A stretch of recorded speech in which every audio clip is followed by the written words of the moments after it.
This is a diffusion filter. Now, what does a diffusion filter do? Take a look at these two lights right here and watch what happens when I put this filter over the lens. See how they get all glowy? I'll do before and after again.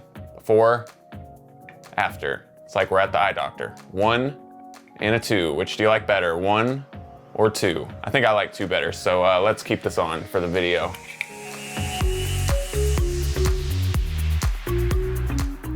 What a diffusion filter does is it takes the lighter parts of the photo or video and softens the light in a way. It makes it look more glowy and dreamy. And if you clicked on this video, you want to know how to get that look in your photos. Well, using a diffusion filter is hands down the quickest and easiest way to get this effect without any editing or anything in post-processing. You get it all in camera. Now, once you get this filter, just because you have it on your camera doesn't mean everywhere you point it is gonna make it look nice and dreamy and glowy. There are certain lighting situations that are going to be the best for using this filter to give that look that you're going for. The first situation is going to be pretty much in golden hour. That's the best time to do it, but you can really do it any time during the day when there's strong sunlight, and you're going to find a darker area, not so much dark, just darker, and you're gonna find a subject or whatever you wanna photograph, and you're gonna place the subject in front of the strong light source, which is the sun.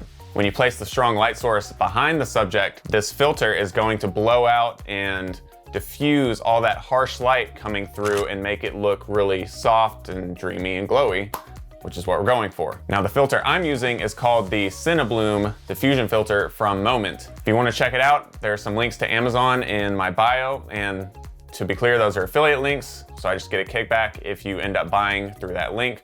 But these are great filters, trust me, and they don't really cost that much.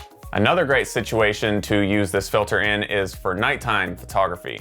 With nighttime, you've got bright neon lights, street lights, all kinds of lights everywhere, glowing around the city and your neighborhoods that are great for using the diffusion filter. Here's a nighttime shot I took recently of a hotel in downtown Memphis. You can see the traffic lights and the street lights are glowing. That's the look we're going for, and even the headlights too have the same effect. And like during daytime, you can find a bright light source, put your subject in front of it, which can be a person or whatever you want, and have that light diffused in the background, wrapping your subject. It's gonna look awesome. And lastly, another great way to use these filters is in portraits. Since this creates a diffused soft effect, that also works on skin and skin pores, which can make people look more pleasant. Their skin looks better. It's just a great look to have on people. Now, if you're getting all these new photo ideas in your head because you just learned about these filters, why don't you go ahead and leave a like on the video so other photographers can find it and be inspired to create new work too. But you don't know me. You don't have to do it. I don't care. So now that you've gone out and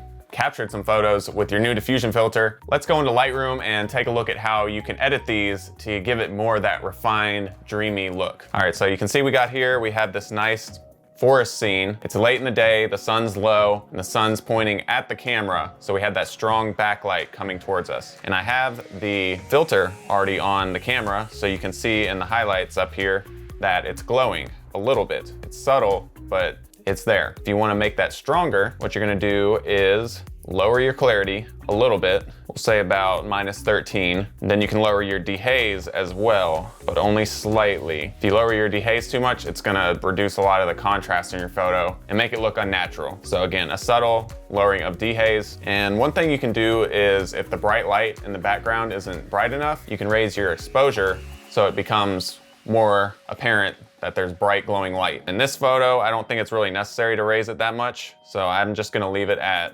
0.25. There's a before and after. I added a little bit of color grade and some tone curve adjustments, but you can see it just nicely adds that glowy effect. And that, folks, is a brief rundown of how to get the dreamy, glowy look in your photos. And since you're still here, why don't you just stick around and watch another one of my videos?